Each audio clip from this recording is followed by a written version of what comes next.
Hey guys, I wish everyone a very happy new year. I'm starting this new year with this delicious butterscotch cake. It's so easy to make and it tastes just amazing.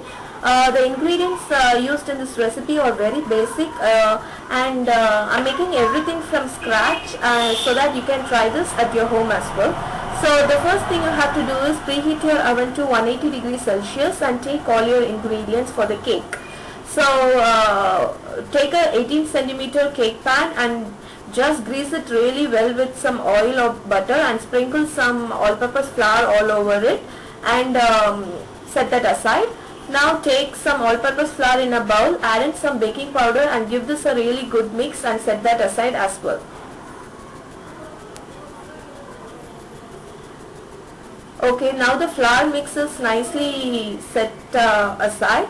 Take 2 eggs in a mixing bowl, use a large mixing bowl and use an electric beater to beat it till it is nice and frothy. Now add half of the sugar in and beat it really well till it is nice and fluffy. Now add in the remaining half of the sugar and again beat it really well. This beating is really important because this is what makes the cake nice and soft. So now the eggs are nicely whipped. Add in your vegetable oil. I'm using plain refined oil and mix that really well as well.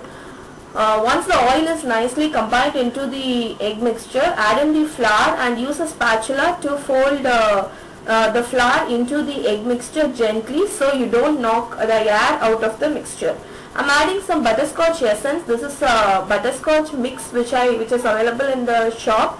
It gives nice flavor as well as color. If you don't have that, you could use butterscotch essence and add some orange food coloring. So I transfer the batter into the cake pan and bake it for around 35 to 40 minutes until a toothpick inserted comes out clean. Once the cake is cooled, invert it and you can pop this in the fridge for 1 hour. After that you can slice it into 3 slices. So I'm making a sugar syrup. It's just sugar mixed with some water and some butterscotch essence. You can mix it in advance and pop it in the fridge so it gets nice and cold. So this is the syrup which is sorted. Now I'm making the praline or the nutty crumble which I'm going to decorate the cake.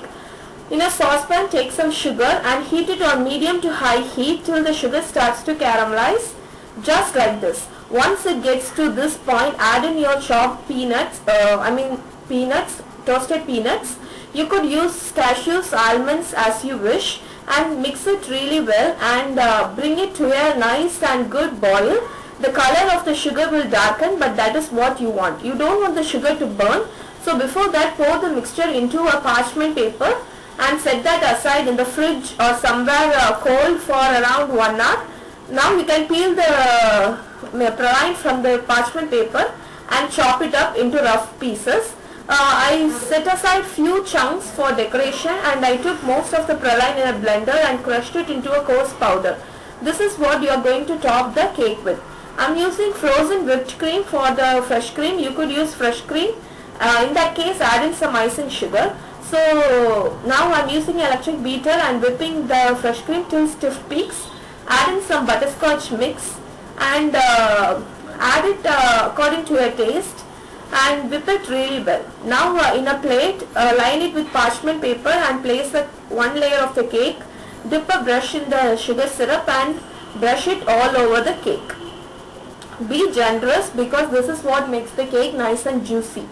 So once the cake is nicely coated with the sugar syrup, add a dollop of the butterscotch flavored fresh cream and use a spatula or a offset spatula or a knife to spread it evenly.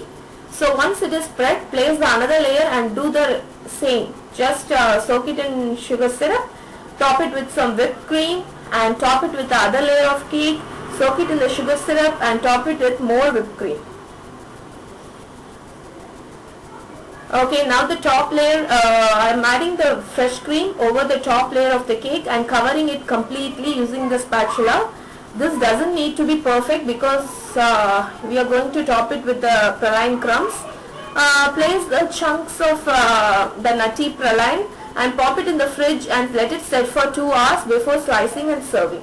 So try this and let me know how it turns out for you. For all the recipes, check out the www.yummytummyarty.com.